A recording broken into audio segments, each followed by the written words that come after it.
אדם הוא בן אדם, וזמן הוא פסק זמן, בונה את עולמו, פורח בגנו.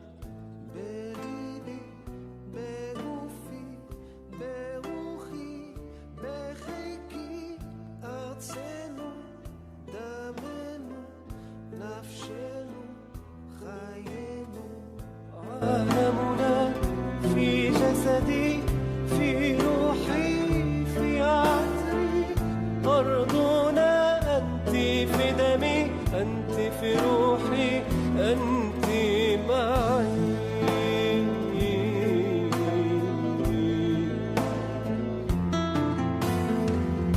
أنت ملح البحر، النور والحقيقة، המלח והים הם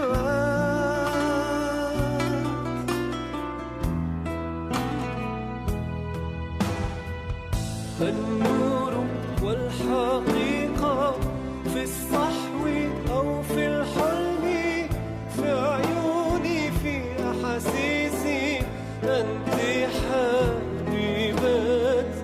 האמת והאור מפוקח או שיכור בעיניי רגשותיי את אהבתי.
Dear friends, Salbona, Assalamu alaikum, Alam, good morning, good afternoon, good evening. Welcome to Looking Deeply, Peace and Justice, Palestine and Israel. This moment feels momentous And many of you may want to quickly get to the insights and the sharings of the space. But as part of the journey today and its nature, some context setting, feel and framing feels important. Firstly, I want us to take a few minutes just to acknowledge the earth that our feet are on today. I would like to invite you to connect to the earth with our body. And in doing so, we acknowledge that this earth belongs to us all, and that we are all part of this earth, as the earth is part of us. And as we breathe and feel that connection, we acknowledge across time and space that the energy of this earth also touches the energy of many human ancestors who have taken care and acted as custodians of this earth long before we arrived. We acknowledge across time and space to include the collective energy of all our ancestors, along with those of our spiritual ancestors. And as we hear, heeding the call to be part of this event, I want to acknowledge the ancestors who have arrived in this space with us. Our ancestors are part, an embodied part of us, and their energy is in their legacy all around us. Today is the UN declared International Nelson Mandela Day, the birthday of Mandela, Madiba. Tata would have been 103 years old today. On this day, we are asked to spend 67 minutes in service of social justice and building community. One for every year he was engaged in social activism for peace and justice. We are grateful that you're here today in service. I'm very emotional today. Preparing for this event has brought back emotions from growing up in South Africa. And this last week, what has been unfolding in South Africa and my hometown is making me feel a bit vulnerable. So please see my tears as those of care and of compassion for all those who suffer. And I apologize in advance. But as I say this, I acknowledge the solidarity of Mandela to Palestine. And I acknowledge the many Jewish people, along with others who engaged in anti-apartheid work for and in South Africa. As I share this, South Africa has been ravaged by violence in the last week. So perhaps today is best spent in reflection of where we are. Issa said in a letter to those who shot him, "Power should exist to protect justice, not create oppression or discriminate." The recent events in South Africa reflects globally how destructive power can be. And when pain and loss of power, when it's not held wisely, it can destroy. And how in clinging to power, we can create suffering for others. And how our pain and fear can harm both others and ourselves. Today is also a day when many Muslim families will be fasting, as it is 24 hours before Eid al-Adha, or Bakri Eid, the festival of sacrifice. Today is the ending of Tis'a B'Av. Apologies for the pronunciations. The Jewish Day of Fasting in memory of the destruction of the temple 1,950 years ago. Today is Thanissara and Chithurst's 29th wedding anniversary. A lotus to you both. As we gather to look and reflect on this topic, we are called to reflect on our role as Buddhist practitioners to repair, reconnect, and restore towards personal and collective healing. In the words of the Engaged Dharma group in Israel, one of their translations and commitments says, the Sangha has a responsibility to social issues around us. This is especially true for those whose practice is taking place in a reality of violent conflict and occupation. And in saying this, I want to acknowledge the sharings and reflections may bring us discomfort and dis-ease, touching personal, collective, and ancestral pain. Please take care and hold what emerges in kindness. What emerges is a gift, a call to look deeply towards healing ourselves, to continue what our ancestors were unable to do. And now, I seek indulgence for 1 or 2 more minutes just to share some practical information, to make the space as comfortable and welcoming and caring as possible. I want to acknowledge that many of the conversations that take place in this space are new territory for us all. And we use these conversations to unlearn conditioned behavior and biases. And in doing so, we but acknowledge that mistakes will be made, as these spaces cannot be 100% safe. Please do what is required to take care of your precious body and self. Remembering your breath is a refuge of safety, and that our feelings and judgment are an opportunity for personal growth and insights. We as humans have limitations also as a result of social, historical, and cultural conditioning and local context. This may emerge in our speech and language, which may have the potential to cause harm, even unintentionally. I and we are open to receiving feedback so we can improve. Please send any directly to us. This evening, Thanissara will be facilitating and holding the context of each and facilitating the insights of each presenter. After the sharing, we'll have a musical break, and then your opportunity to share and ask questions. Just a prompt on Zoom. You would have noticed we're recording this event. Please do feel free to update your name, stop your video, update, reflect the part of Earth that you are on today and your pronouns. You will notice you are muted. You still have an opportunity to chat with us, technical hosts. You can see this indicated on our names. To manage the energy, please be circumspect in communicating to the panelists, even if they are co-hosts. And finally, eventually, if there are any technical disruptions, we do have a process to resolve this. Use this opportunity to breathe and to take safety in your breath.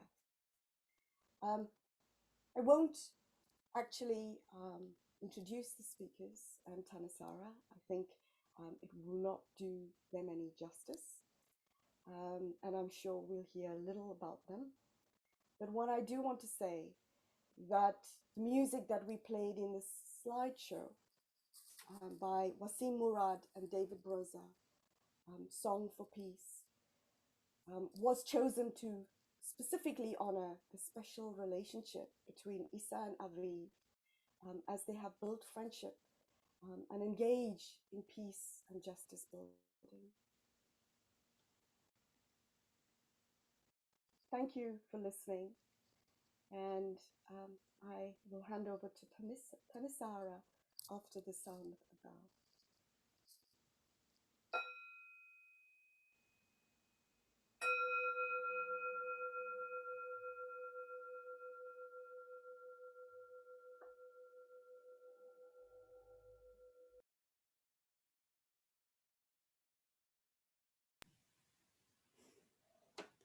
Thank you so much, Rahina, and warm greetings, friends.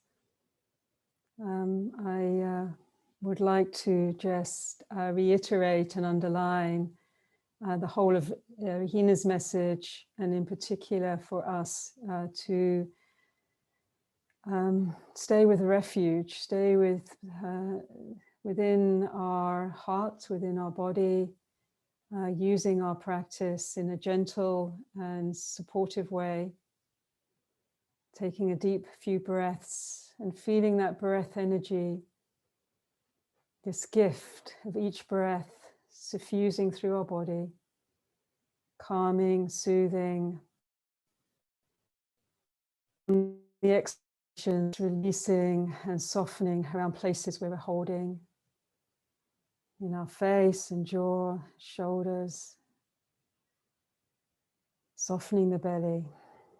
And then, as Hina was encouraging us to really feel the ground, Grandmother Earth, Mother Nature, supporting us. So this is a great honor for me to be in this dialogue, to help host the process that we're entering today on this sacred day. And I'm also so aware that it is a conversation that's very activating for so many. So as within our practice, to really be with what is emergent for us. I really wanted to honor the depth of and complexity of the territory that we're entering. And so to do that, I wanted to actually write down some reflections rather than try and spontaneously capture a picture. So I'm going to just read through that and hope that it will set the context for us for listening more deeply. So looking deeply at peace and justice in Palestine, Israel, which is our theme. When we talk about Israel, Palestine, there's usually a lot of reactivity, which tends to polarize and undermine a possibility for deepening our understanding. It's hard then to hold a space for those on different sides of a seemingly impossible divide, so they can be together to share their truths, stories, and their inspiration to find a bridge of justice, healing, and transformation. In this dialogue, we have the opportunity to help hold that space, so we can hear Issa and Aviv as they share from their lives, from their practice of peace, informed by the spirit of truth and healing, and to hear about their work and activism. For us listening, let's listen more freshly and perhaps find a place in ourselves that may evoke an unexpected response that furthers the creation of a more hopeful bridge.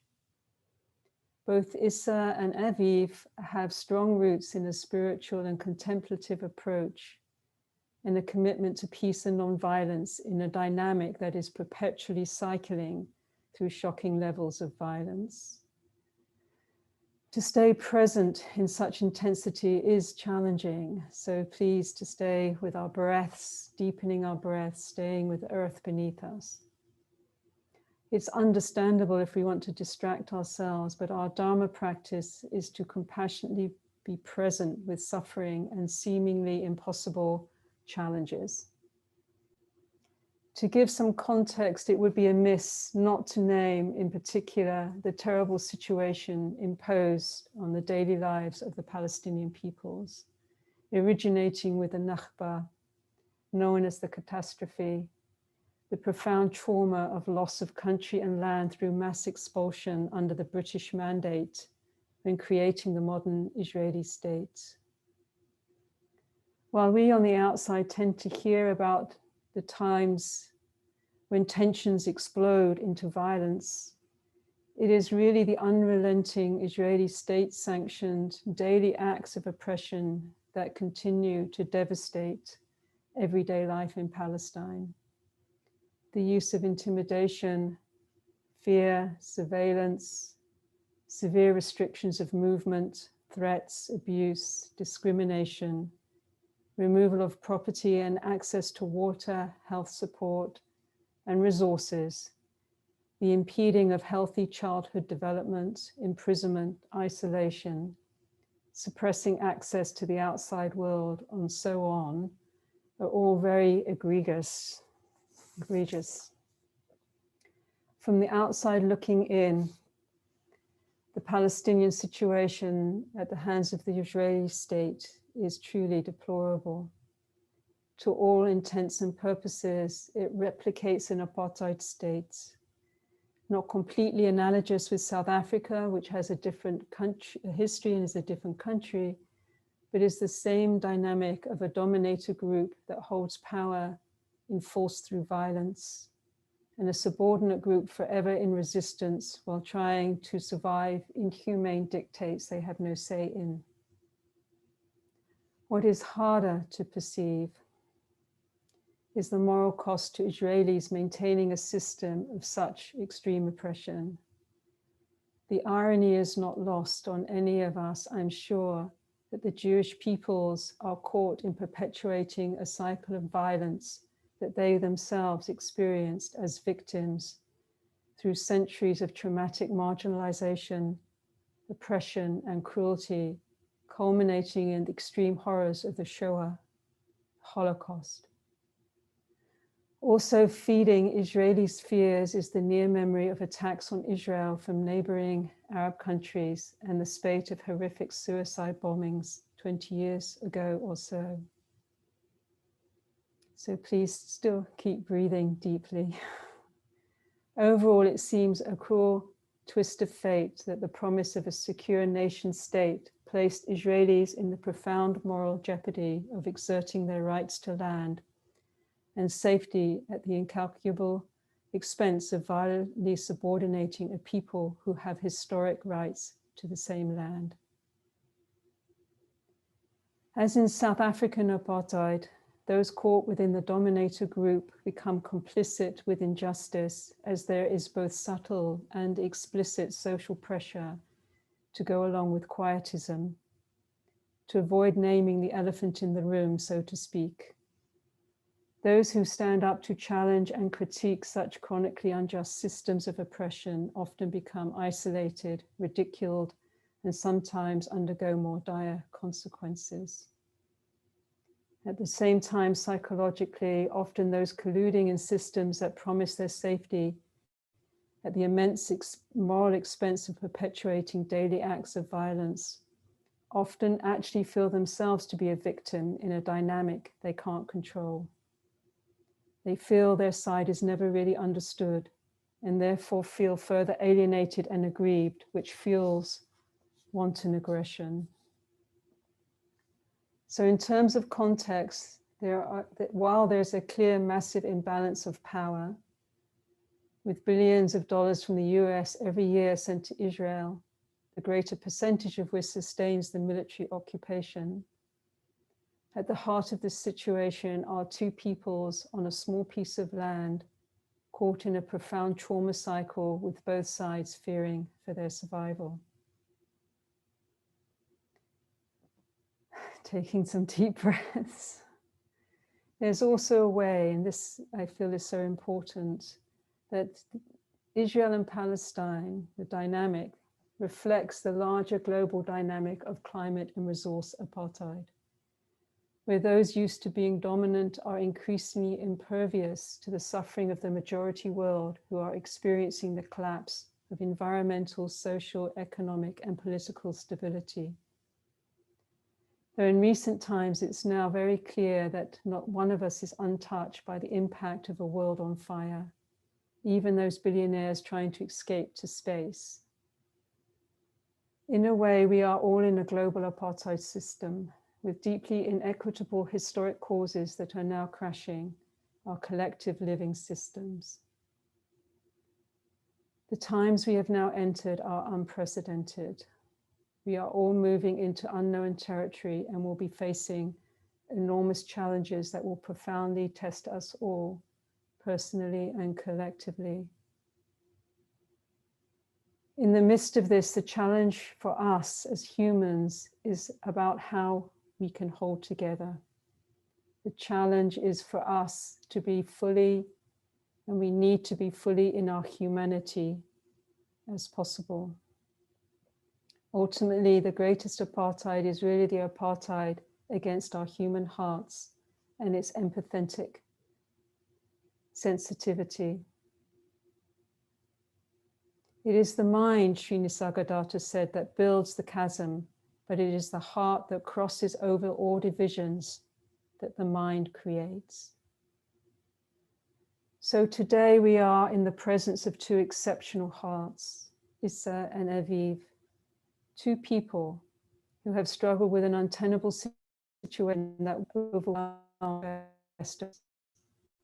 We are also being hosted by a brave new initiative, Buddhist across traditions, with a focus to encourage and inspire our Buddhist communities to step up and follow the precedent of the Buddha, who directly engaged in systemic change in his culture while advocating for non-violence in the midst of warring clans.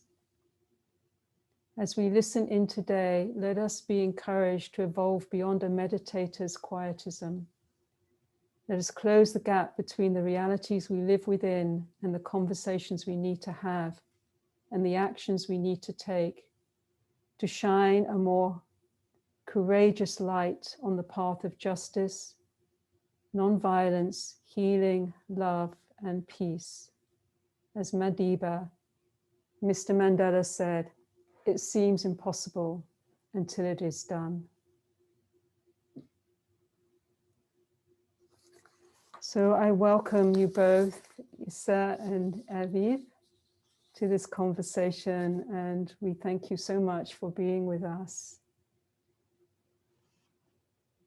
Now let's just take a breath while Issa and Aviv come into focus.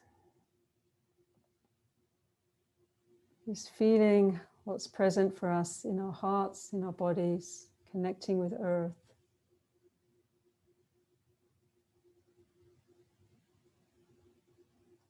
And what I would like to, if I may, ask for you, Issa, if you wouldn't, if you feel comfortable to go first, just to share really from your personal perspective, your life, your experience, what's happening for you now, what challenges you're facing, what you're with, anything from your story. I think people would really appreciate hearing your story and hearing about what's present for you now. So thank you so much, Issa. If I can hand over to you. Thank you so much for being with us and for sharing. Thank you, dear. You hearing me well? Yeah. Thank you.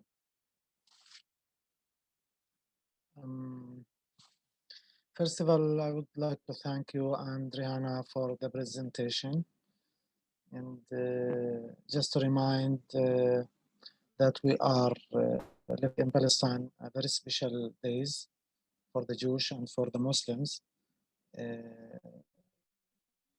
To demolish the temple in that time for 2 times, it's really was catastrophe for all the people around the world, because it was the unique alone the alone place for worshiping the God in that time. It was a catastrophe for all the human beings then. And for the Muslims, tomorrow the Hajj, they will jump on the Arafat Mount in Mecca, and some people analyzing that is that on that mount, Adam and Eve have met the first time after they fall down from the paradise.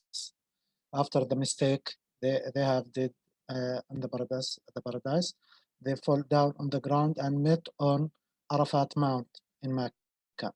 For this, the Muslims are celebrating there and praying for God to forgive for our father mistake. And after that, on the first day of Adha feast, we are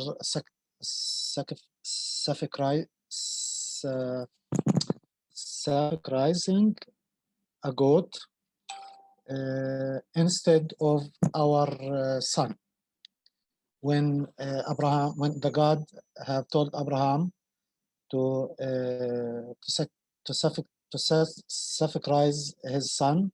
It's not matter if he was Ishmael or Isaac, and when he really have a desire to do that, Allah have sent him a goat to be instead of his son. That means who obey the orders of the God in the correct way, the God will help him to pass that in different idea or different ways. Now about the situation here, really every day we are feeling the apartheid signs, and we recognize more and more about the system who are controlled inside Israel, and everywhere, in everything of our life. How much we're trying to avoid the politics in our daily life, but it will in Palestine. It's not easy, and it's impossible to be separate from the political, because we live in it and it's affecting our life every day and every minute.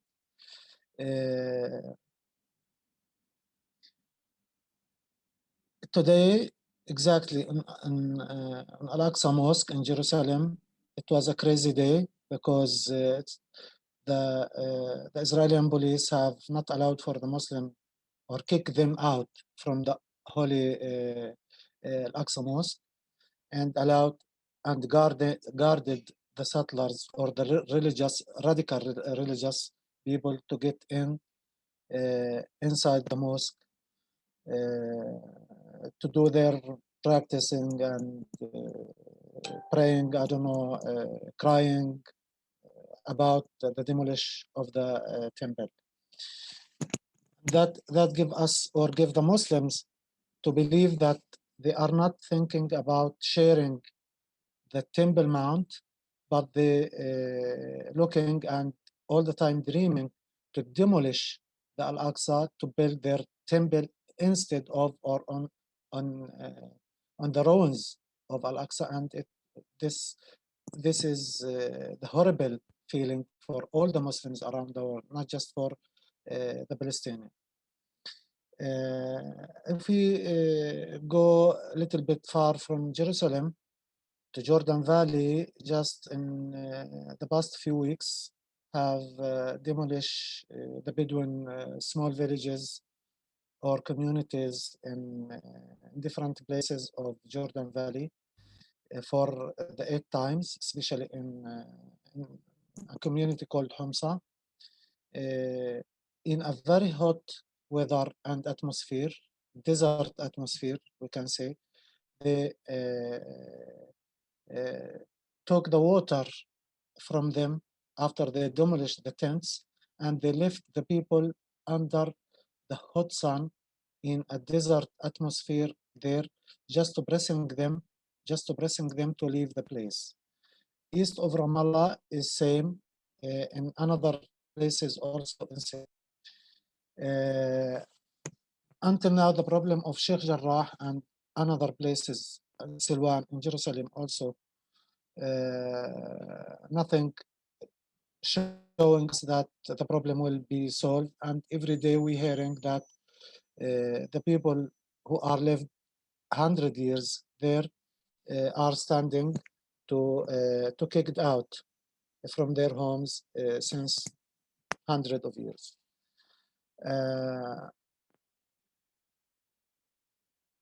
In every mountain, any settler can choose some hill and create his farm or his home or his tent, and just because he's a Jew and thinking that this land is belong a Jew, and I don't know if all the Jew have agreed for him to get their land if it was a Jewish land, but he put himself on that he's presenting all the Jew, and because this land is for the Jewish people, so he can control this land and build his private project, farm or a park or some kind of. On the roads where we are driving, we're feeling in every moving apartheid signs. As I mentioned before, that on every checkpoint we have two bars, one for the yellow plate and one for the white plate for the Palestinian. And the yellow plate is streaming all the time. The Palestinian plate is stopped in any reason, in any desire for the soldier, for the officer, for we are lucky that we have many friends from the Israeli activists like Aviv and another friends all the time following the situation, especially in Jordan Valley. And reporting about that. Just today, I see my friend who created Rabbis for Human Rights. He got a bus from the Rabbis volunteers and went to Jordan Valley just to show them the situation there. And they also practicing the demolition of temple in Jordan Valley, not Al-Aqsa Mosque.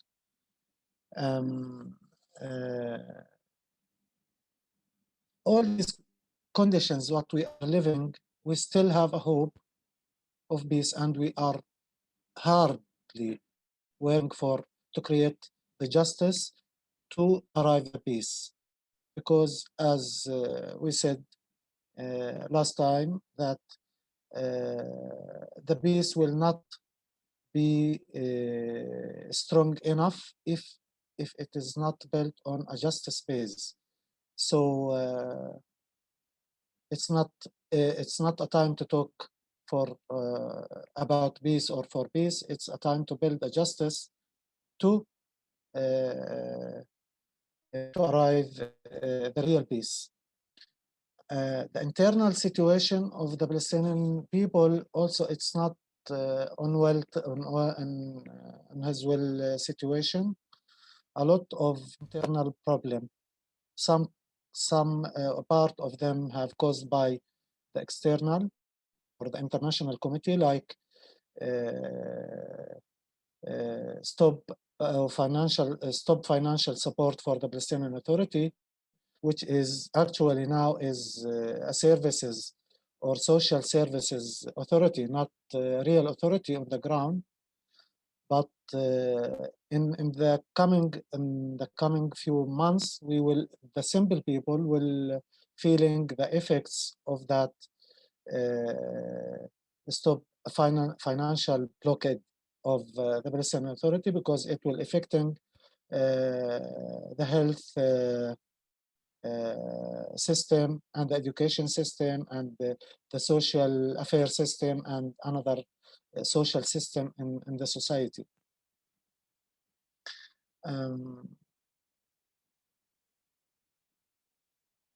This is the situation what we are living now, and as I said also again, it will not make us to lose the hope, and we still have a hope, and we still working and believing with our active ability to create or to make some changes, even if it will be small changes. But then the another generation who will coming after us, I do believe that they will continue our way until we arrive to reach the justice base to arrive the real peace on the Holy Land for both the people, the Israeli and or the Jewish and the Muslims, or the Palestinian and the Israeli. Thank you for hearing, and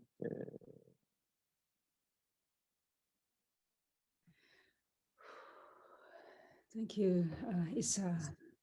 It's thank you so much for sharing a picture, a snapshot of the enormous forces that are impacting your life so deeply, with this continual oppression and blockades and violence and deconstruction of ancient communities, removal from land, and a complete lack of consideration for the impact and what's happening this morning, as you were saying, on the Temple Mount. And I saw Aviv, you posted something on that online too.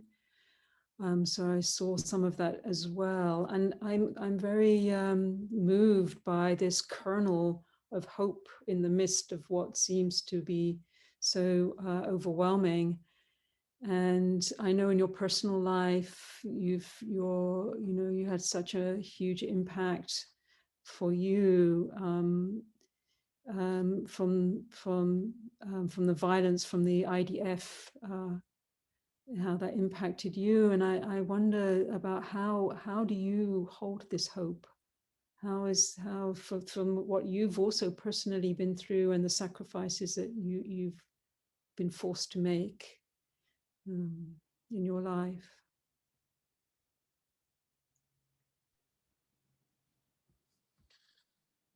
For me personally, is the hope is alive.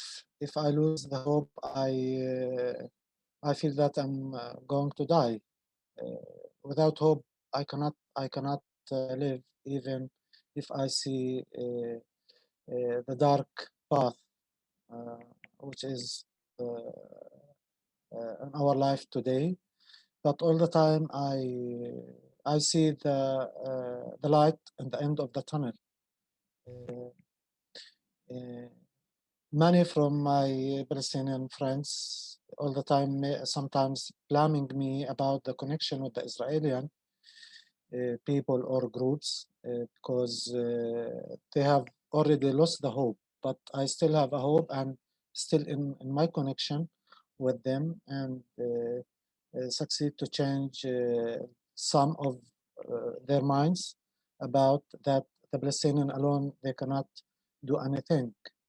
And we have to find real partners from the Israeli society and also from the international society, public people, to continue on our way. And we will not giving up, and we will not leave the politics to continue on their lies for us. And we're trying to release ourselves from to be robots or machines with them to translate their greeds on the ground, which will cause for the simple people a big suffering from different sides of the life.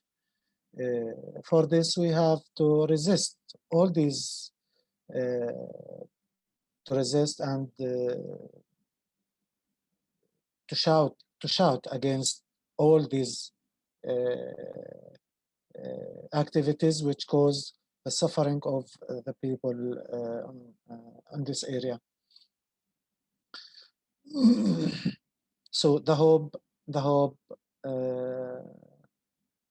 who will give me the power to continue on my way and to keep on. So your hope gives us all hope as well, and we stand with you in that hope and in that image of, for me, it's like a beautiful candle flame in the heart. It can illuminate so much darkness. Thank you so much, Issa.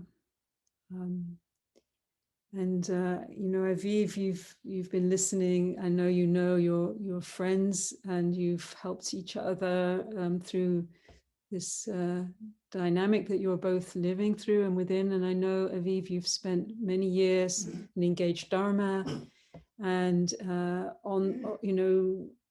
taking the whole dynamic so deeply into your process and into and how you respond and bring the Dharma to that. And it would be just lovely to hear something about your story and your struggle and how you are in response to meeting this overwhelm of injustice that's on your doorstep every day. How are you holding up? How are you doing? And what are you with now and in your process? Thank you so much for sharing whatever you feel comfortable to share.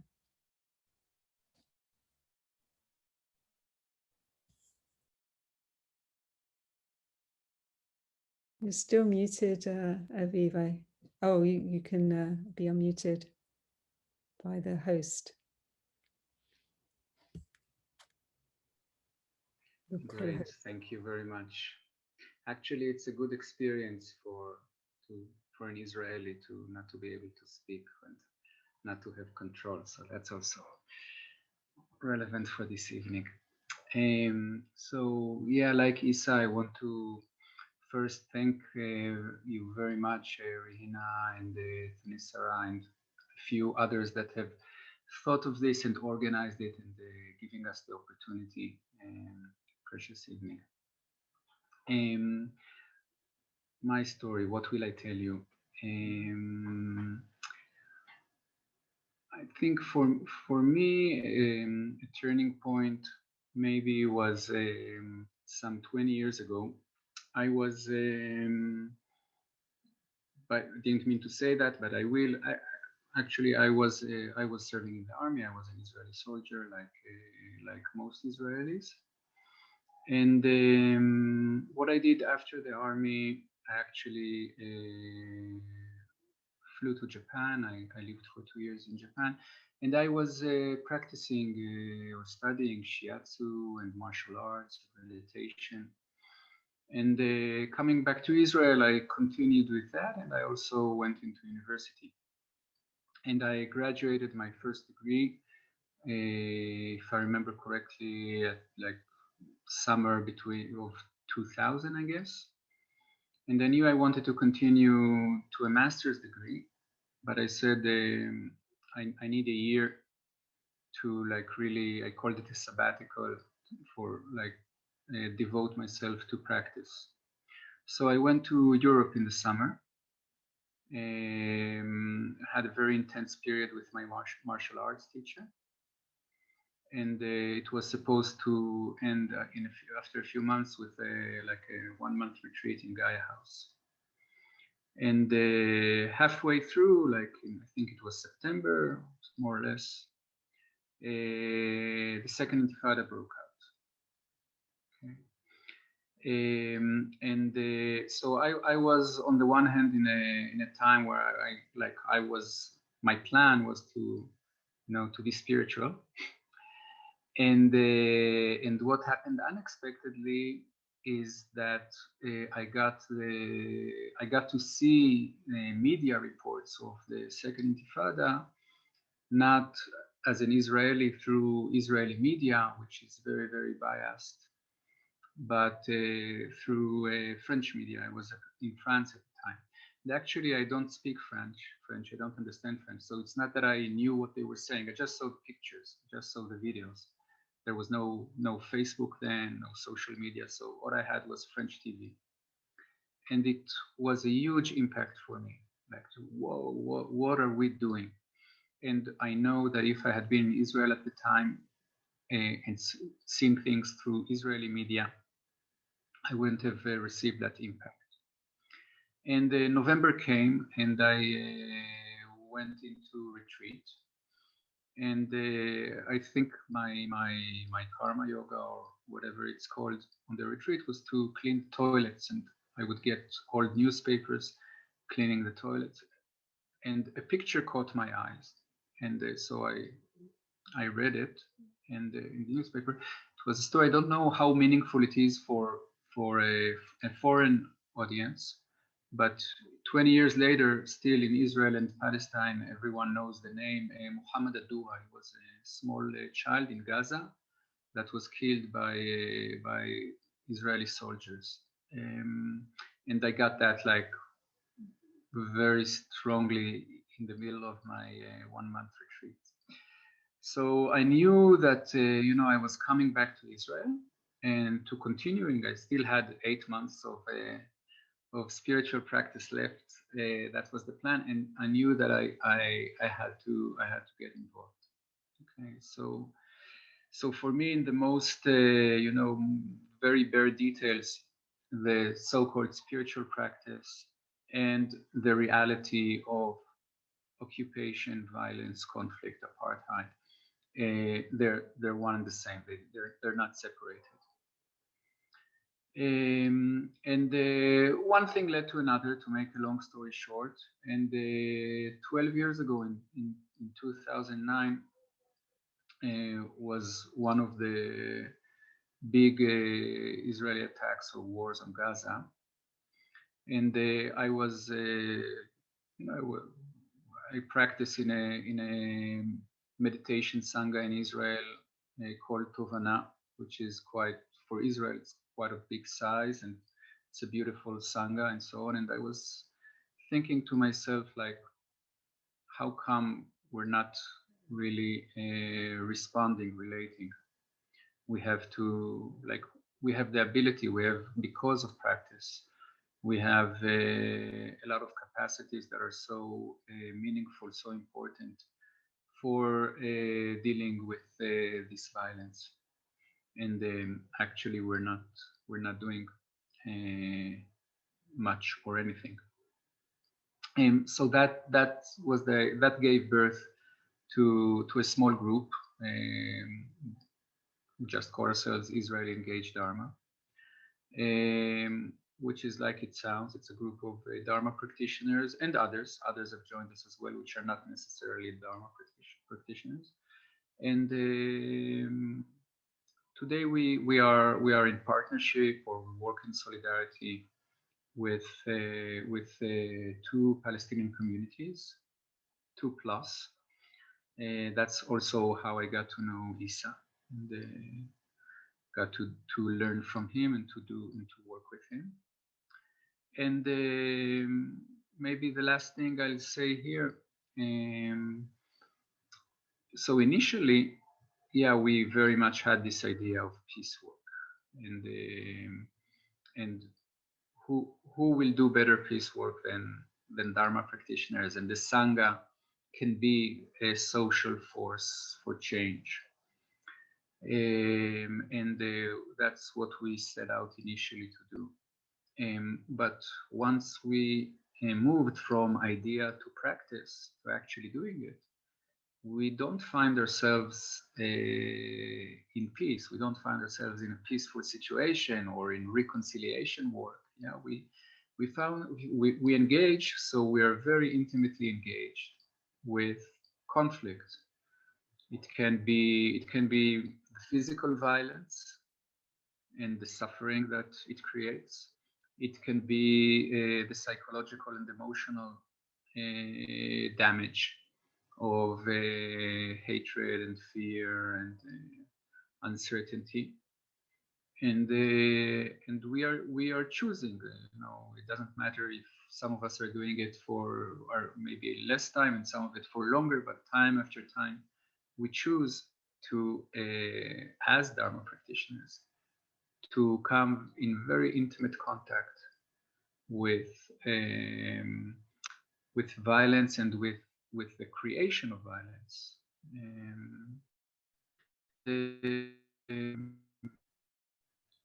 I also want to add, I think it's everyone can understand it's very unpleasant, but I also want to add that for me, it's one of the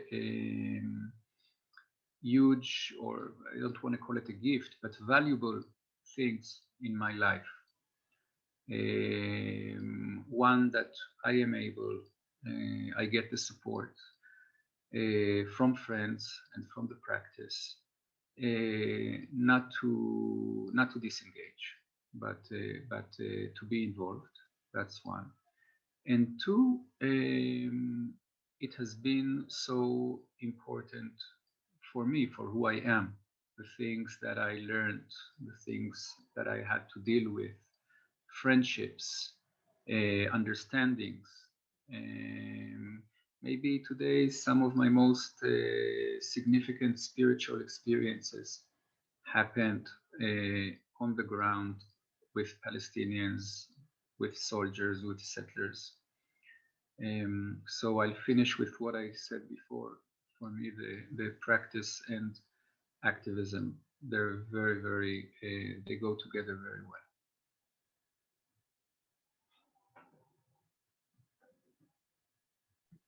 Thank you so much, Aviv. One of the things that strikes me from some of what you're saying and what I watch, you know, as an outsider, is how some of these conflicts, when there's that sort of crashing up against the settler, the military, the people within Gaza on the West Bank, the Palestinian, how physical it is, how it's like almost body to body, how intimate actually there is in this sphere of violence, and how, you know, how that seems to be just so the woven nature of life there. And of course, having been, you know, I'm in a dominant white culture, say in a colonized land here in the US at the moment. I spent many, many years as a white person in South Africa. I know how easy it is to choose when you're in a dominator culture, to choose what you see and what you don't, how you can live in a bubble, and how that bubble extends to our Dharma practice, but how, you know, it seems more and more unviable, you know, to hold that bubble, and it seems not to really be in harmony with the Buddha's main, you know, expression of his understanding, which was very engaged.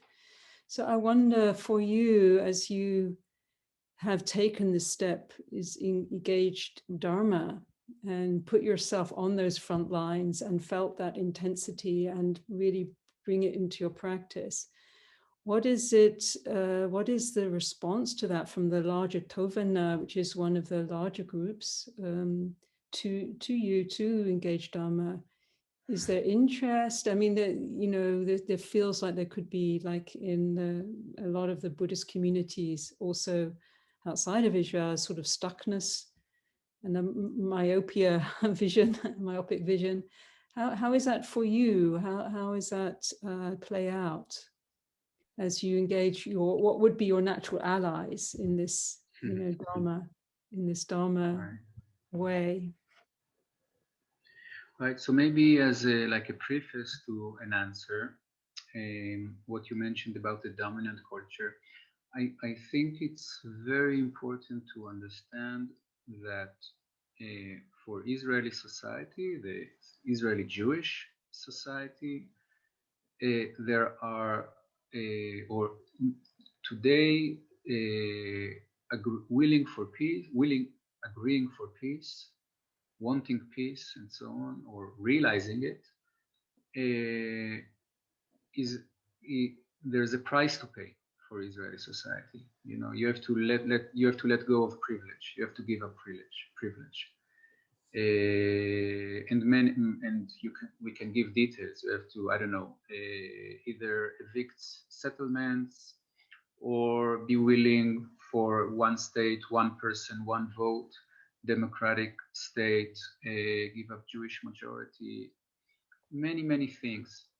And on the other hand, the situation today for most Israeli Jews, relatively speaking, of course we suffer from the violence in the conflict, but relatively speaking, it's a very comfortable occupation. So I would say that the Israeli Jewish society does not really want to arrive at peace, because today the situation is good, no need for change, and that we unfortunately saying, yeah, but counting on the goodwill of Israeli society to make a change is probably an illusion. Okay, so that's just the preface. Now, going into, you know, my Sangha and my partners in spiritual practice. So Tovana, it's been around, the Israeli organization, the Insight organization that I practice with. It's been around more than 20 years, and it's actually it's a beautiful Sangha and doing wonderful things. So it's quite big, one of the biggest in Israel, which also means that today, after so many years, Dharma and meditation are less fringe. They attract more of the mainstream, at least Jewish society. And therefore, the Israeli spiritual community is coming to reflect more and more the general Israeli society, when it's generally Israeli Jewish society. So I think sometimes we have this idea that spiritual practitioners, Dharma practitioners, or Sanghas were something else, we're different. You know, there's all the ills of society, but we're somehow better. And it's not 100% true. So Tovana as an organization, Tovana's teachers, Tovana's practitioners, they have to face the same challenges that every Israeli Jew faces, like the occupation. It hurts, it doesn't hurt, who does it hurt? Do I want to get involved? Am I willing to pay the price of getting involved? And it's a big challenge. I think that when we began Engage Dharma, we received very big support from Tovana, and we probably that helped us, you know, step on our own feet or become a bit more independent. You know, both encouragement and sympathy, and also some concrete practical support. And then over the years, of course, again, there would be these people in Tovana that politically would not be happy with us. And there would be also some of the, I don't know, leading figures in Tovana that maybe would feel that we are too political. And this question of politics and Dharma, how do you fit them together, and what do you do with the practitioners who may be, you know, put off but by what we say, what we do, and we don't really want to, we want to include, to have a very wide variety of people in the Sangha and not want to shut off anyone. So I think there's a dynamic, it's not static. As you may know, 2 months ago, there was another war in Gaza, and that really opened a new discussion in Tovana, and things are being considered. Personally, I don't feel I'm paying a price. Certainly, you know, I'm Israeli, I'm a citizen, I don't live under occupation. So someone may maybe say unkind words towards me. It's not the same as what Palestinians have to deal with. There have been all kinds of attacks here and there and accusations, and I even got the honor of, I don't know, my name being put up in some right-wing media and so on, but it's not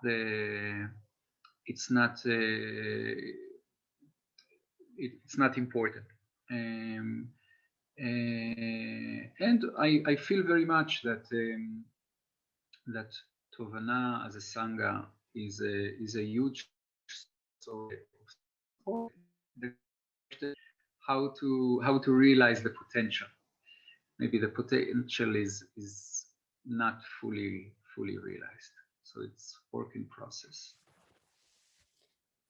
Thank you so much, Aviv. I really hear that. And, you know, I feel in these discussions, and for those listening, there have been some discussions recently sparked by what happened in Gaza in, you know, 6 weeks ago, whenever, about how the international Dharma community, particularly affiliated with the Insight movement, could also step up its its pressure and its engagement. So Issa, I would like to come back to you as well to ask or to inquire really, you know, when we look at, say, for example, South Africa, that while there was those that stood up from within the white community against apartheid, primarily the greatest impact beside the struggle movement, which went on for 100 years, ANC was 100 years old by the time it actually came to power. But was nearly, wasn't quite, was nearly, but long struggle movement. It was also the international pressure from outside through sanctions that started to really squeeze South Africa and other forces too, that some of which perhaps we can't really calculate in, but this combined moral force really. So I wonder for you is when you know, how is it? A few things came to curious for me when you listening to Aviv and how he's been working with the Dharma to support his process. I know you've been to Plum Village and that you have a connection also with the Dharma and with that community, how that may be supporting you, and how is that with your Palestinian community? And then the other piece is like, what can we do? What is important for us internationally as a Dharma community to support you and your community at this point?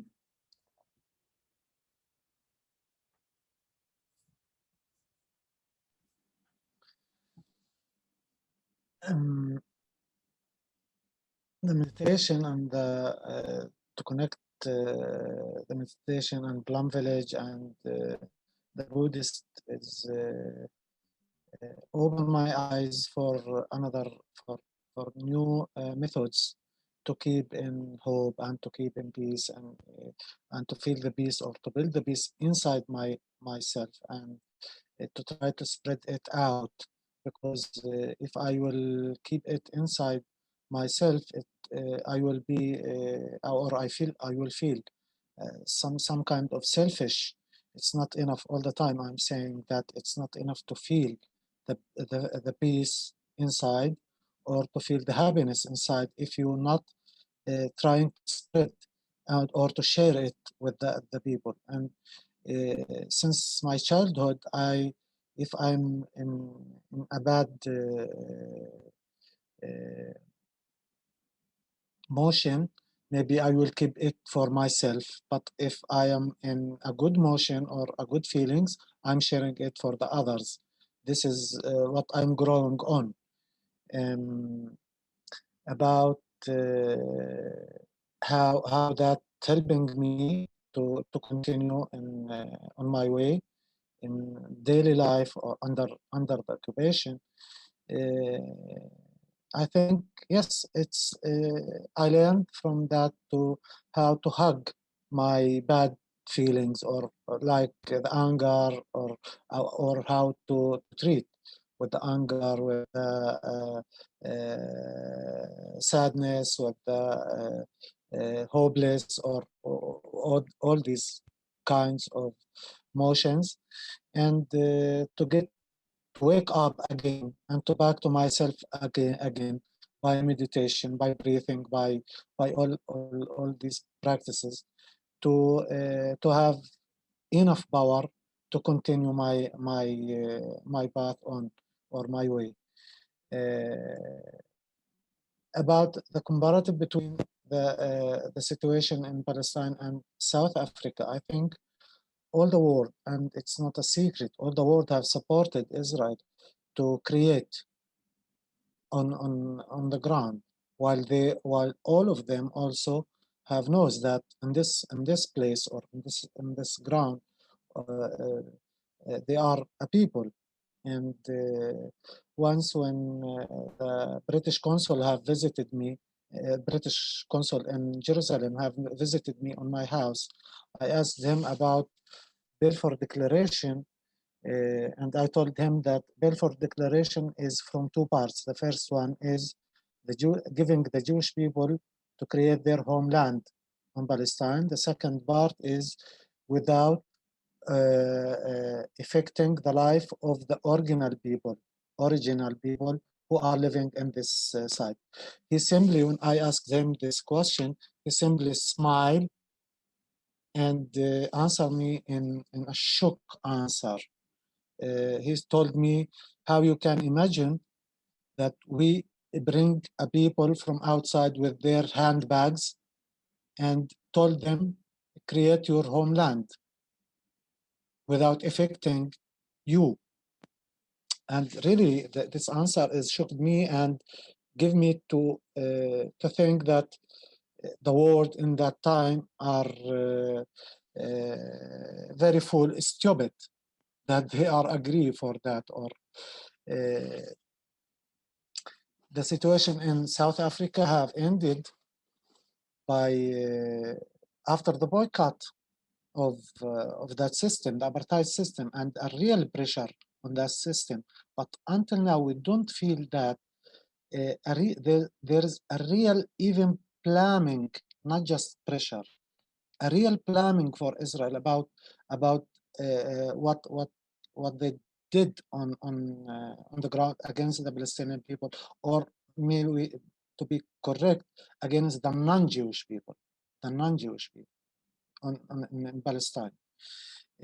Instead to find, and which is also make me wonder that instead to try or to find or to search really about a real solution or a real peace or a real agreement with the Palestinian, it's not matter if it was for two-state solution, one-state solution, or to political system for on one homeland for both. They're going to find that with the Arab countries outside, which is very far from Palestine, while the conflict itself is with the Palestinian, not with the Emirates people or with the Bahrainian peoples. And on the last war of Gaza, exactly 1 week or 2 weeks before the war between Hamas and Israel, you know, if we can balance to say that, or the situation in Jerusalem was it was like these days what we are living now, the current days, and all the world, when the war have started since, all the world start to blaming Hamas why they start to throwing rockets, while now they are all of them are silence, and they keep silence about all the current apartheid practicing on the ground against the simple people, the farmers, the Bedouin, who are living in natural, with the hard condition, with the difficult condition on the ground on these days. And all the world are silenced. No one say anything. No one even blaming Israel. No one advising Israel to stop that, or no one using his real pressure to stop that suffering for the people. But I do believe if the international committee or have a real desire to stop that, he can. Really, he can. And we have experience about what happened in El Khan Al Ahmar, also a Bedouin community, which was stand for also demolish and transfer. Just from Merkel, it stopped that. It stopped that, you know. But now I don't know. I don't know why the international committee or the effective states of the international committee, like Germany, Britain, or USA, or Canada, or another countries, have keep enjoying their silence and enjoying to see the Palestinians suffering on the ground. This is what make me. Yes, yeah, no, really hear you, Issa. Thank you so much. I really hear this need for there to be so much more verbal and action following the verbal commitment to justice, to speaking out, to supporting a way of sanctioning the violence and the sustainable levels of force. And I know that there's a bill going into Congress about the financial aid to Israel in the US. There's also, I think in the last war just now that happened, a lot of more prominent uprising, the largest demonstrations in the UK, pro-Palestinian demonstrations, but that pressure needs to be sustained. And so I think it's something that we can really explore as a Dharma community. And but right now I'm aware that of our time, to perhaps we can take a little bit of a breather and a few breaths to really absorb and honor everything that you've shared with us, Aviv and Issa, from being on the ground. So that Rihaina, thank you for joining us, so that we can just take a few breaths. Let's take a few deep breaths, and again feel the ground beneath us. And I think we're going to change set a little bit, Rihaina, whenever you're ready. Yes. To continue our dialogue. I'll just invite the bell as we breathe.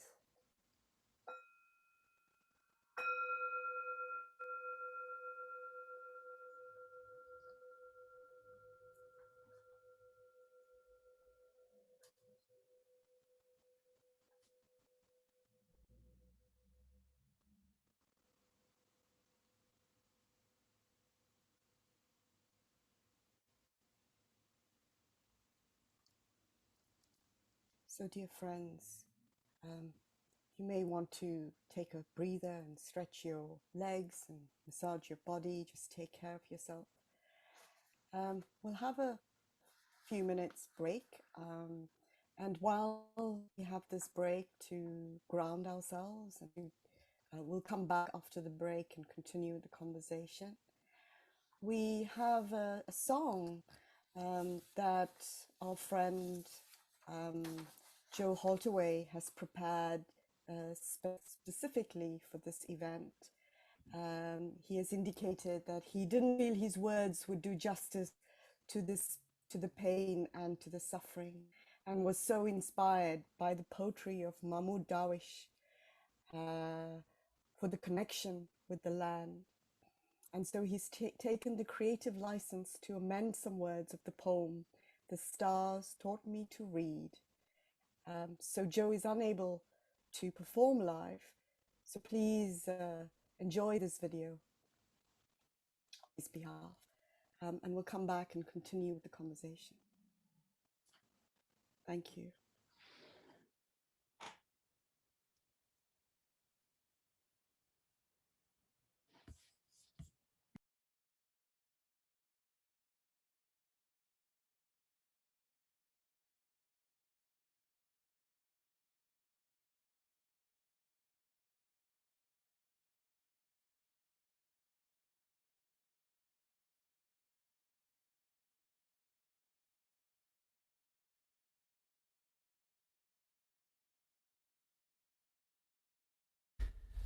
This is called "The Stars Taught Me to Read."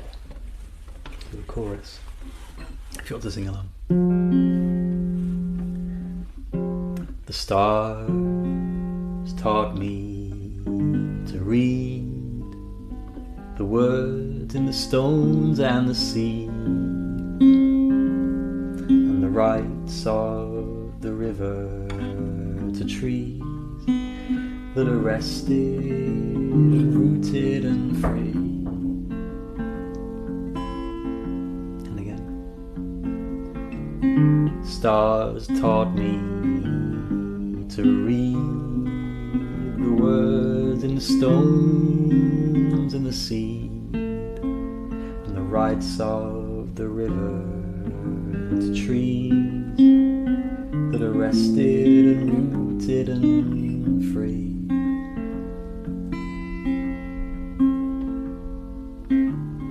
I am from there, I am from here, high above lavender fields and the fear.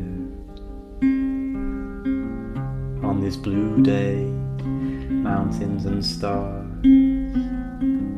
look at each other and far below.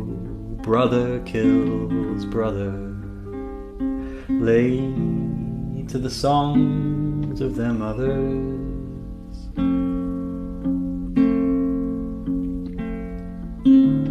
The stars taught me to read the words of the stones and the seed and the rights of the river to trees that are rested and rooted and free.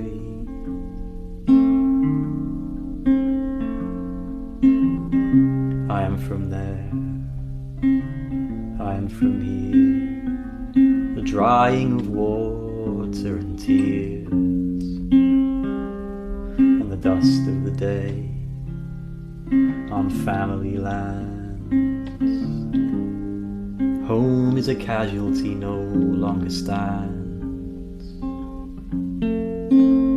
as the others long to recover.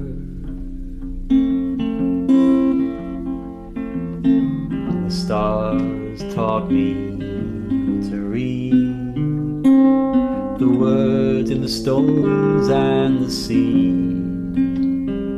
and the rights of the river to trees that are rested and rooted and free.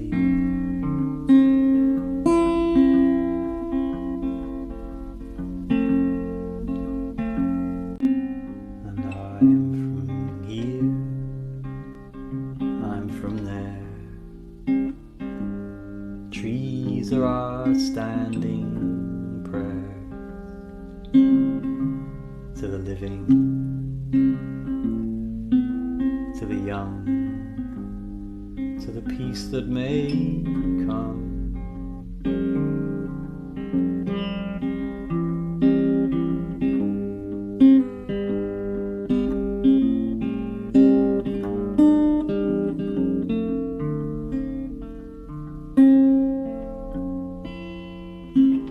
Stars taught me to read the words in the stones and the trees, and the rights of the river to trees that are rested and rooted and free.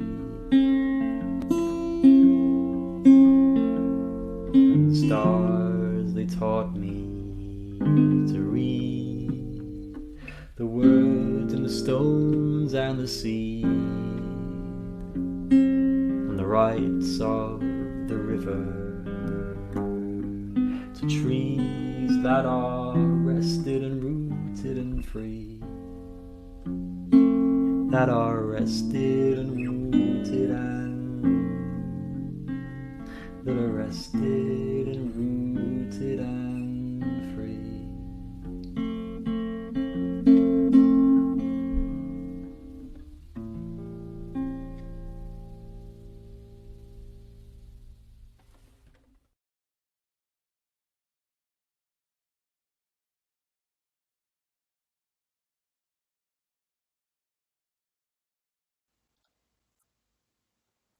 Thank you, Jasmine. Thank you, everyone. And thank you, Kareem, for helping Joe with that song and the lyrics.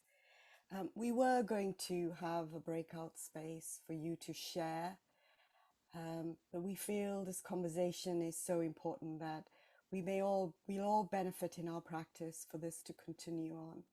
So we'll skip the breakout rooms and continue with the deep sharing from Aviv and Issa. Thank you.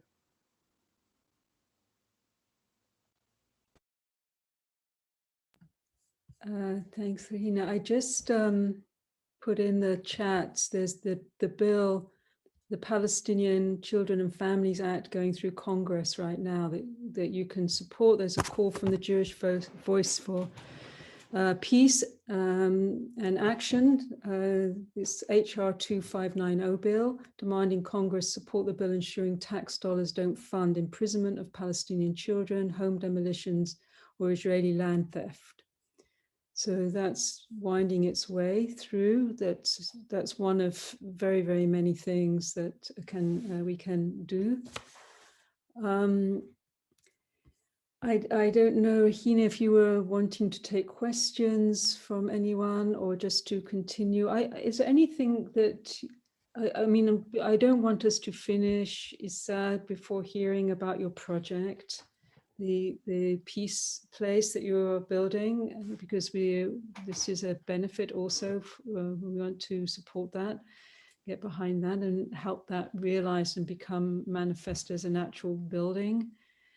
So we definitely want to hear about that, but is there anything that either of you feel moved to say or want to ask of us? There's those in listening now, and then I'm sure this video will be shared, and particularly amongst the Dharma community and the Insight community. I'll certainly help share it on. In what ways can we stay? We obviously want to stay in touch, but what can we do? Well, how should we? I mean, we shouldn't be asking you. We should know what we need to do. But if there's anything else you want to add or say, or anything in particular. So Aviv, I'll ask you first, and then Issa to hear about your project would be wonderful as well. So, but firstly, Aviv, how can we support you? How can we support Engaged Dhamma? Both as yes, those. Thank you. Thank you.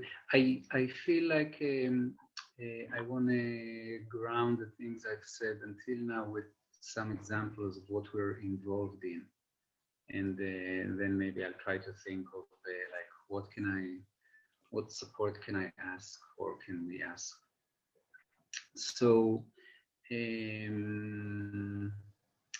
think for us, our logic or the way we work, like we are looking at our activities are open to all, but you know there are Israeli activist groups that people can get involved in.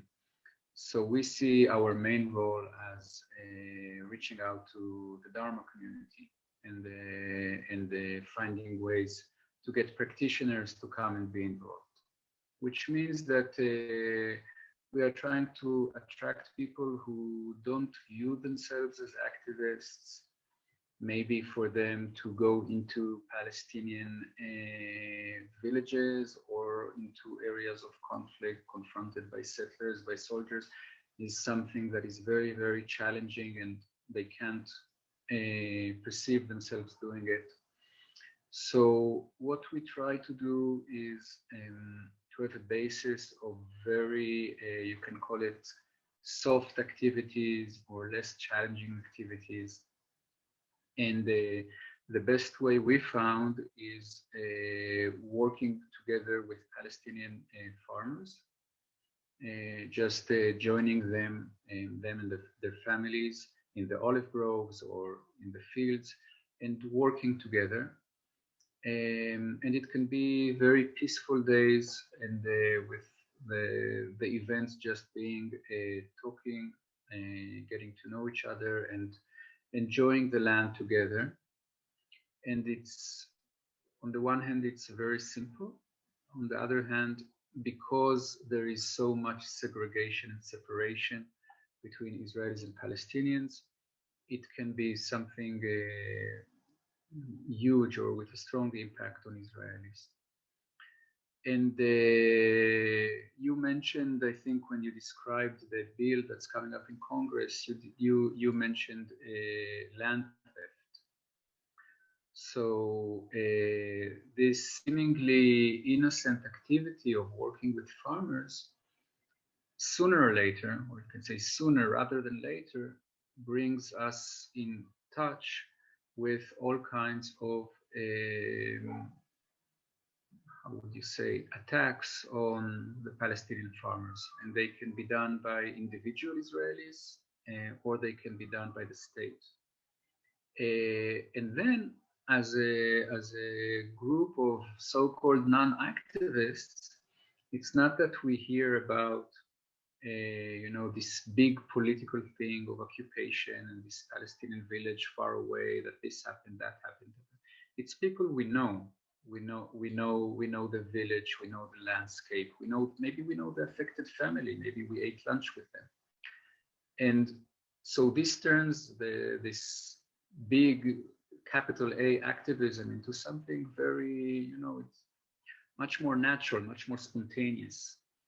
And we found that for us, this is what works. And then, but again, then maybe the initial motivation for people to come was, yeah, we want to overcome fear. We want to get to know Palestinians. We want to have some kind of contact. And then if we stick long enough, then we find ourselves in conflict. So instead of being conflict, Israelis and Palestinians, we find ourselves in conflict with other Israelis, with settlers, with Israeli soldiers. And that conflict can be in demonstrations. We've been with Issa in demonstrations in his village after Israeli settlers and then Israeli authorities uprooted hundreds of olive trees. And we joined in the nonviolent demonstrations. And we find ourselves standing in front of soldiers. So the violence of soldiers, maybe we are target to it, and the anger of protest against the soldiers, we are part of the protest. Maybe we are activated, our anger is activated. What do we do with it when we are practitioners? And so it's this is some of what we do. And I think for us, the fact that it is both political has to do with really the very nitty-gritty, real details of oppression, and it's also very, very personal. We've been working with the same communities for more than a decade, and we know some of the people. We know them, we know them quite well. So it's personal. And again, when we practice Dharma, we're supposed not to be personal. So the practice and the insights of practice have a lot to do in guiding us. So this is a little bit about what we do. How can we be supported? The main thing I can say is through your interest. I think an evening like this can give us, at least I'm speaking for myself, can give me food for thought and inspiration and motivation. And maybe we keep in contact and we find more ways. And I will want to say, maybe as a preface to because Issa has a much more concrete idea, I think. So maybe I can say, as an Israeli looking at things, that I think the biggest obstacle to peace here in this region is the power imbalance between Israel and the Palestinians. Israel is way too strong, and the Palestinians, which are amazingly strong as people, Issa is one amazing example for that, but as a collective under the occupation, they are the very weaker side. And if we want peace, we have to overcome this obstacle, which means to minimize the power gap. And there are all kinds of ways to do it. The huge that we here this evening are going to solve it. But in my eyes, I'll give my personal view, Issa's project is one such way of making Palestinian society stronger, and therefore minimizing the power gap and bringing us closer to ending the occupation, hopefully. Thank you. Thank you so much, Aviv. That was very real, really bring us to the personal piece in activism, meeting people across these lines and having that personal connection brings it so much more alive than looking through the lens of the sort of, state oppression and these big words. There is a question which perhaps you can also both speak to, but I'd like to ask Issa first about your project and support, how we can support that, which is the function of BDS, boycott, divest, sanction, as something that is, as I mentioned, happened against the apartheid regime in South Africa, which was very effective. But before we go there, Issa, the same question. Tell us about your project, your vision. We want to get behind it. We want to mobilize, support, and anything else you'd like to mention, or ways that we can, that you feel will be directly supportive for you, your family, and your people. Thank you. Yesterday, I was host a meeting with around 20 from the Israeli friends have come and make a meditation day in my house. And we talk a lot about the situation, and we practice meditation also. And one from the main speech was for the Palestinian, when we are talking about our suffering, Israel said they are just crying from nothing, and a lot of their speech is lies. And we are, when we are resist the occupation violently, we should be a terrorist. When we resist it non-violently, we should be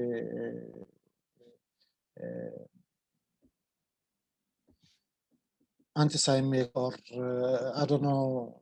They have some words also to say. So the Palestinian feel alone, feeling themselves in the corner and in the dark corner, and no one hearing them. Yes.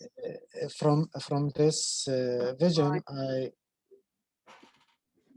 I start to think that we have to create a new base and a new rules for the relation from the Palestinian and the others, the Israeli and the international volunteers or people or public opinion.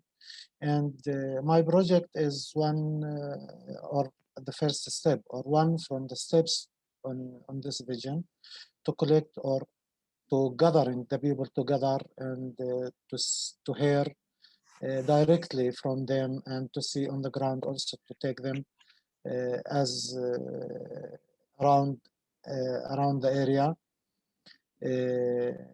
and to find a way how to connect them directly without media, and without just hearing from the media about them. The center, what we are thinking, or what I thought about it, and I discussed the idea with many from my friends like Aviv and others, and I see it should be a very useful step forward to keep the connection with our partners, resistors against the occupation and against the human rights defecting and apartheid system, in hope that we can make some changes. And the project should be not just serving the Palestinian, also it should serving all the volunteers who are coming to know and to learn about the Palestinian culture, and also to give the Palestinian a chance to meet the foreigner people and the Israeli people, and maybe to eat together, to dance together, to sing together, to know each other face to face. To back to the video or some drawing in the video, when I see the olive trees and the farmers harvesting the trees, I directly, my brain have gone to the fact on the ground that we can say every day there is uprooting olive trees and cutting olive trees and firing olive trees on the ground.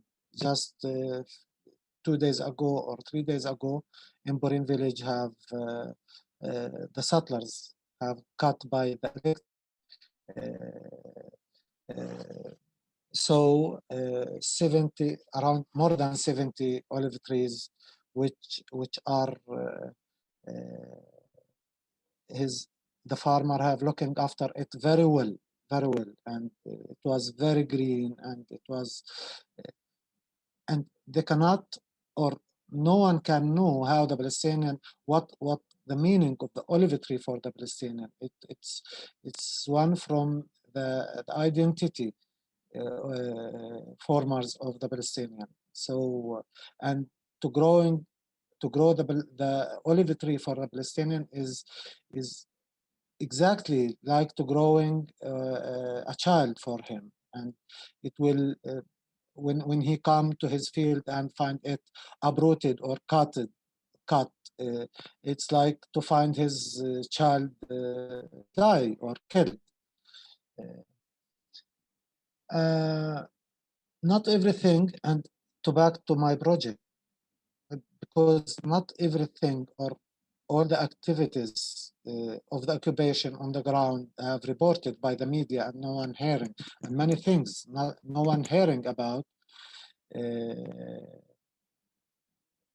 So we have to find a way to tell the people about these issues, about these hard issues by the media, you know.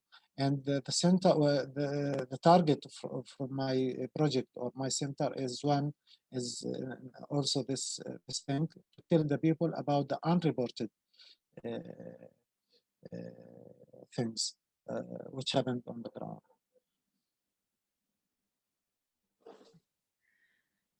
It's really heartbreaking, truly, to hear of the depth of moral injury against the very soul of the Palestinian peoples, with acts like, well, so many acts on every day, but this cutting of the trees, the olive trees, the sacred tree, which carries such deep meaning and deep ancestral connection, is such a desecration. And it really is just devastating. And every time I see that, I just feel the heartbreak of it, and feel a lot of rage, which I think we haven't really talked about emotions, but the usefulness of not rage just expressed without any mindful distillation of that energy into, which it can be, into clarity and focus and strength. But often in the Buddhist practice, you sort of this, we mustn't feel these feelings, but actually we should feel rage at what the desecration of the sacred, the oppression of peoples, and then that, it's not good practice to just express that and project it, but to use that energy for clarity, and to bring energy to support, to protect. And this is, one of the things of being a Dhamma practitioner, is to protect the sacred, the Dhammapala, that which protects. So I know there is someone listening, which is Bowden, who has done such deep work also with Palestinian communities and taking people from the US in particular to stand with, as you are talking about Aviv, and you know her too, stand with the farmers and these, you know, to stand against this destruction and with the olive harvests and so on. And Sally, I wonder if you wouldn't mind just putting your website in the chat for everyone, because it is a Buddhist-based support for justice and peace, particularly justice, you know, peace, as you say so clearly and rightly, is without justice, no peace. I don't know if you're still here, Sally, but if not, we can also send. Thanissara, it's Rahina just stepping in. We'll, after the event, we have a whole series of information we'll send out, including Sally's details and website. We've agreed that already. Oh, great, great. So this, Issa, you sent photos. You have already a concrete slab of 300 meters square and iron girdings, and you've chosen a place in a section of the West Bank that has access for all the communities. And what you're needing now is to fill in the walls, build some bedrooms, build some tea stations, build some spaces for sitting meditation, for cultural exchange. And you're thinking, just to get some of those basics, around $20,000. Probably, I would say it would need more, but I just hope that we can, those of us listening and so on, we can get behind this project and see it come to fruition. So thank you for bringing this project and your vision to us. It's such a beautiful vision.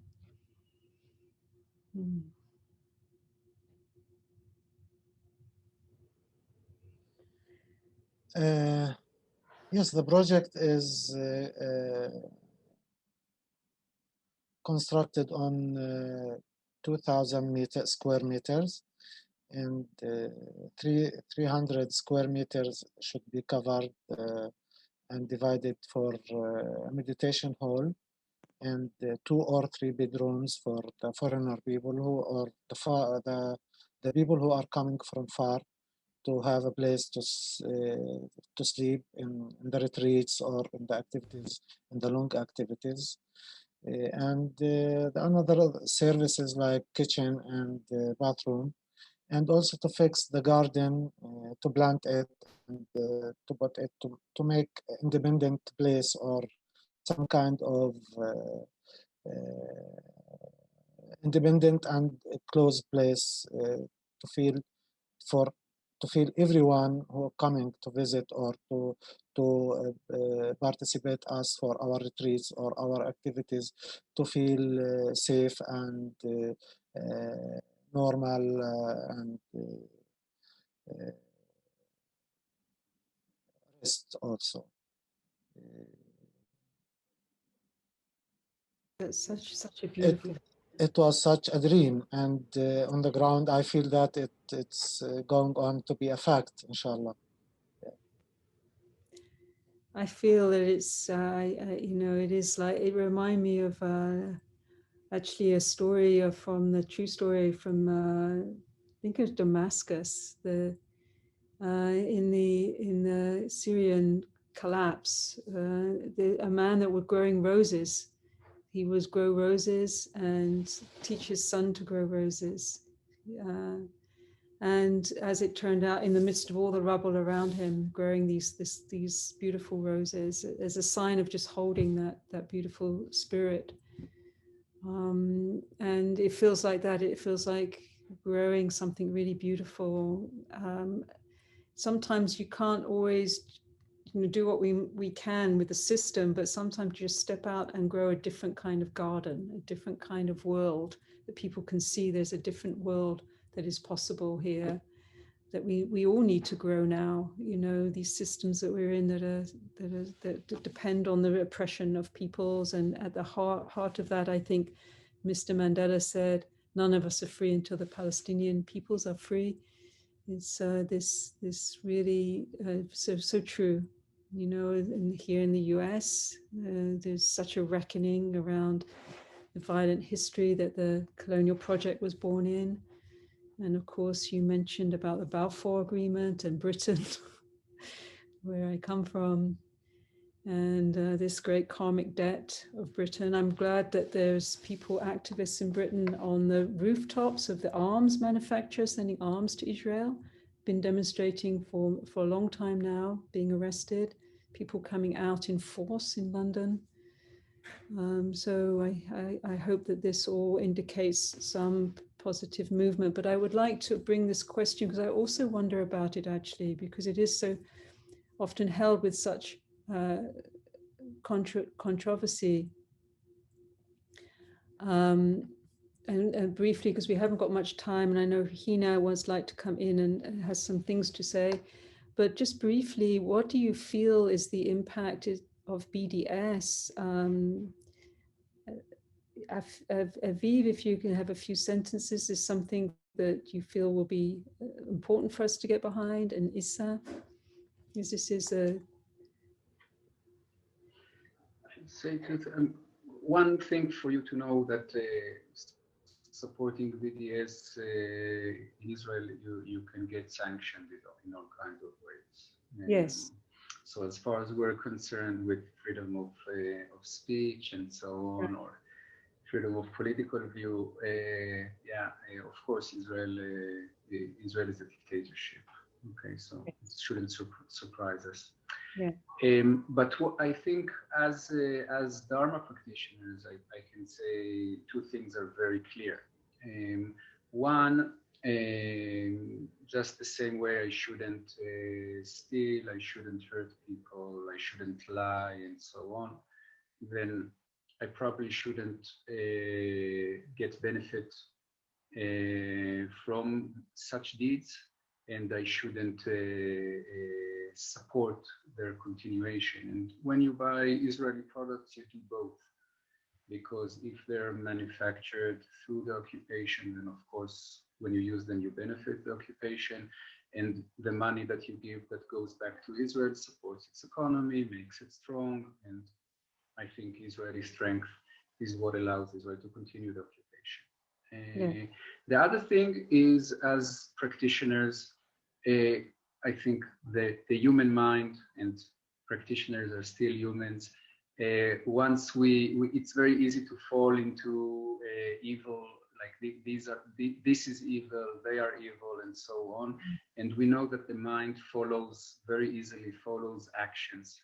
So once I decide to boycott, which is quite an extreme act, I have to really watch my mind and my heart, and to recognize when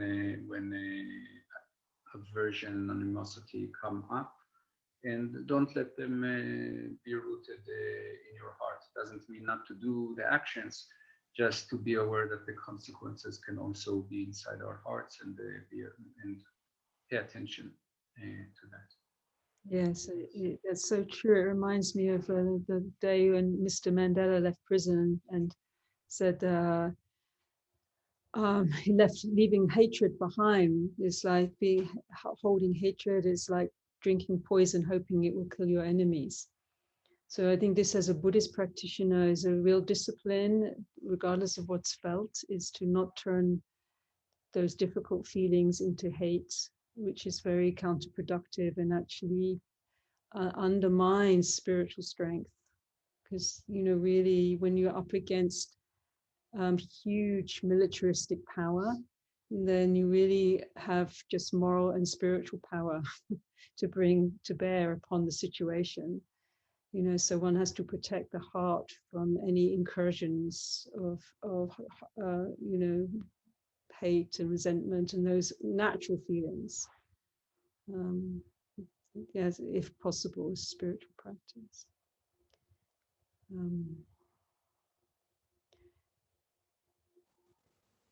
So, Hina, I know you want to come back in. I'm just imagining, Issa, that for Palestinian people, that the support of BDS is supportive.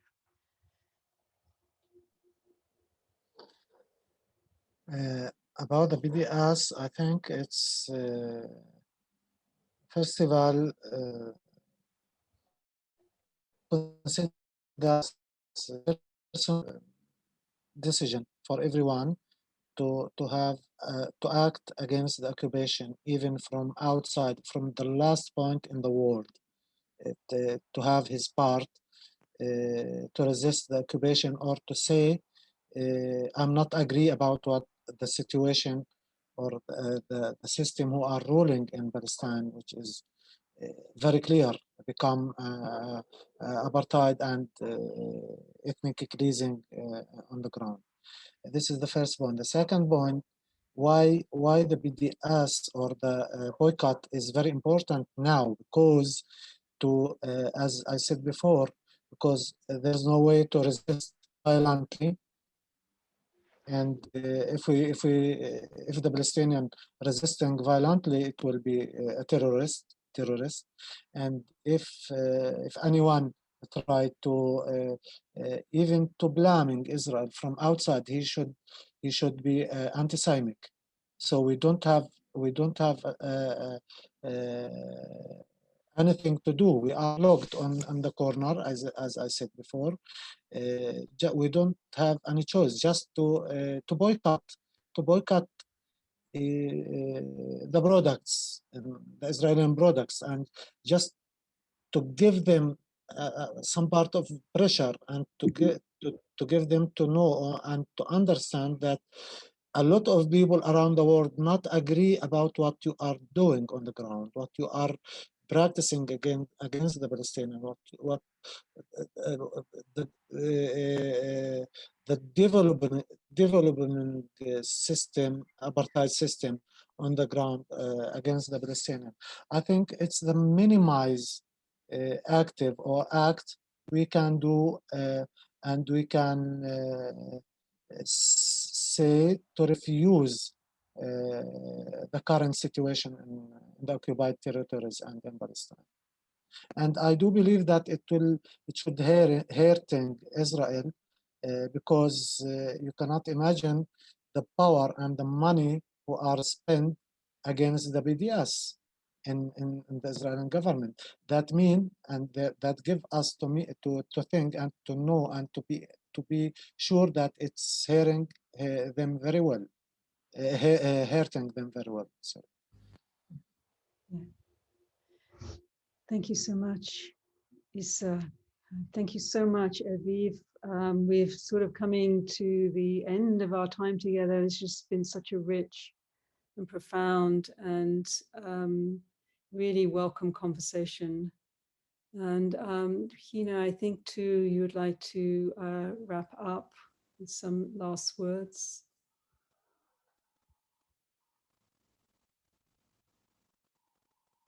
Yes, thank you. Thank you, Issa. Thank you, Aviv, and thank you, Thanissara. I know we had said, and many of you have sent us a note reminding us you would like to ask questions, but we felt that the benefit of the sharing was so deep and profound that perhaps the questions and the answers to our questions are already contained in the sharing. But let's remind ourselves of what Rumi said. He said the answer to our questions are within the questions. So perhaps we can take that opportunity of our questions to reflect deeply on it, and we may come to an answer. We're really touched and really grateful to you, Thanissara, Aviv, and Issa, for your time and your energy. We know it's late. It's after 10:30 Jerusalem time. And to a deep bow to everyone who's contributed to this event, to Jasmine for holding the technical space so beautifully, for Andy and for Kareem for your help and support in so many ways. And a big bow to all of you who have arrived today, and to the energy of your ancestors too. We are all called, as we say, to do things that we were unable to continue from our ancestors. So we invite you, to those who have already offered invitations. Thank you very much. It has been really, really very generous. All donations coming to this event will go towards supporting Issa's vision for completing Garden of Peace, a garden where meditation, cultural exchange between Palestinian and Israeli families and international friends can be hosted. This land is already purchased by Issa, is in the Israeli-controlled Palestinian territory C. This land was chosen to facilitate community across the divide. Already a concrete base and steel structure is in place through his own personal funding. So this event, we have a private donor who will match every pound donated today to support the unfolding of this community vision. So please give very generously today so that we can help Issa achieve this vision. Jasmine will put into the chat the PayPal link, and for those who do not have PayPal, please contact Buddhist Cross Traditions on our Gmail account, which we'll put in the chat as well, and then we will close with a dedication of the merit. I'll just put that in the chat. Sadhana, and that is the Gmail account.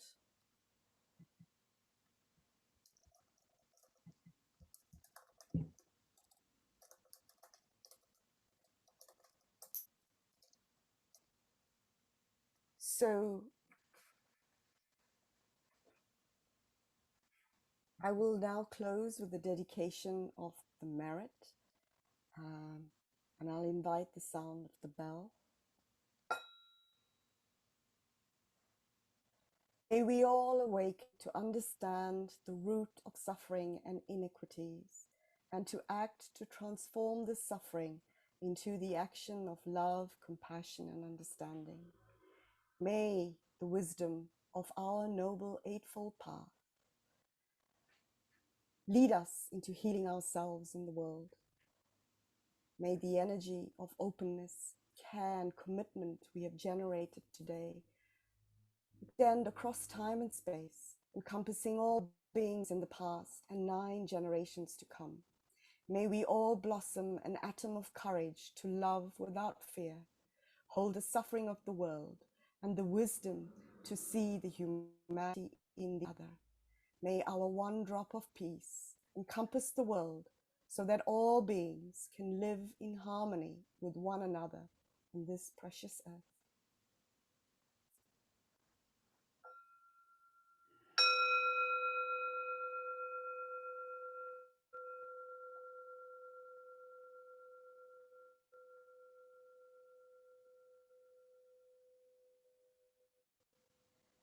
Mandela was called into service.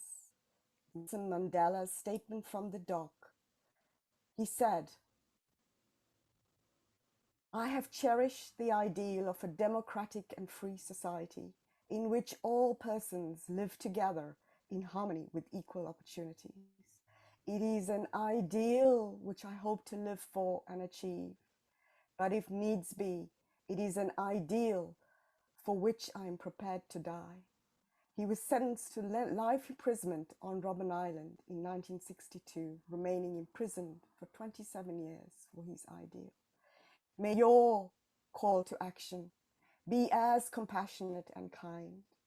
And if you feel moved to get more involved, please email us on the email that we provided, and we will include you in the cross-Atlantic collaboration. Words of the Mazulu from my hometown, KwaZulu-Natal, Ubuntu. We cannot be human by ourselves. We are all inter-are. The suffering of one of us is the suffering of us all. Amandla Awetu. May we all have peace and freedom.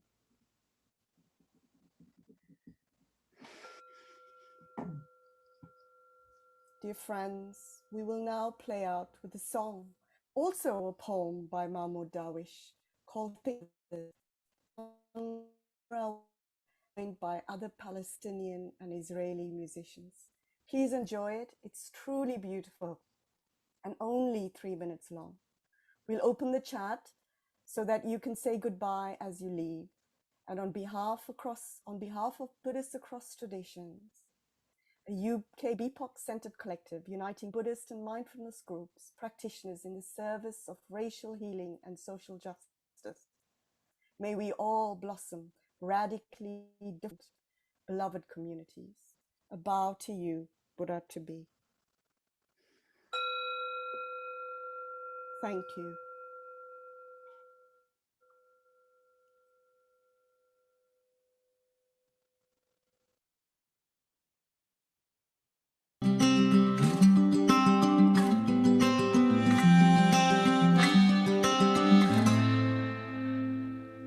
وأنت تعد فطورك فكر بغيرك لا تنس قوت الحمام وأنت تخوض حروبك فكر بغيرك من يطلبون السلام وأنت تسدد فاتورة الماء فكر بغيرك من يرضعون الغمام وأنت تعود إلى بيتك فكر بغيرك لا تنس شعب الخيام وأنت تنام وتحصي الكواكب فكر بغيرك من لم يجد حيزا للمنام وأنت تحرر نفسك بالاستعارات فكر بغيرك من فقدوا حقهم في الكلام وأنت تفكر بالآخرين البعيدين فكر بنفسك قل ليتني شمعة في الظلام ليتني شمعة في الظلام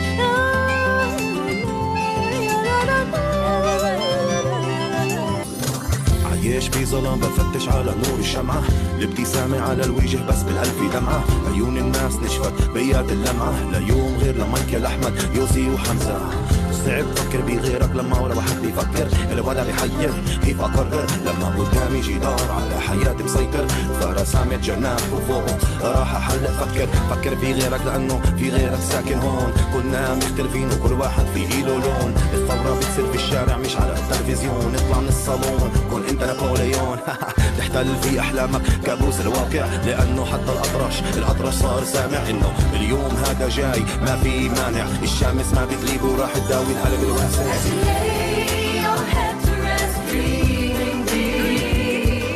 Remember those who have no place to speak as you let your words run free and rhyme or tongue in cheek. Remember those who lost their very right to speak. And as you think of others far away, think of yourself and say, if only I could be a candle in the dark, I wish I were a candle in the dark. لو هيتي ليتني شمعة في الظلام a candle in the dark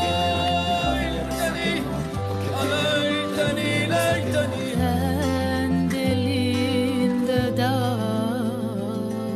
لو هيتني شمعة في الظلام